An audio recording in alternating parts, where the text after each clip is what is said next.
Hi, I'm Emma, and this is a very, very special part of my grandparents' garden.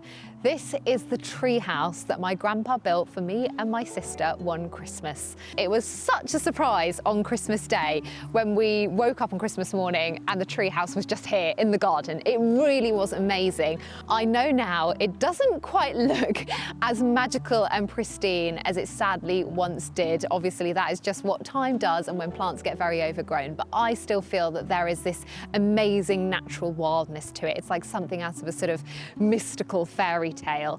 We spent so many happy times in the tree house, from collecting leaves, making mud pies. I used to send my sister off to get me certain flowers and petals, and then I had a pulley basket with a window with a catch, and I used to pull up the basket with all the petals that she'd gathered, and then I'd make potions and send her off to get me some more. I was quite bossy.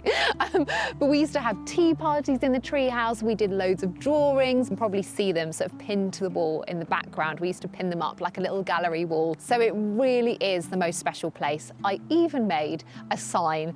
I called it Cherry Tree House. I painted it on myself, and it is still on the tree house today.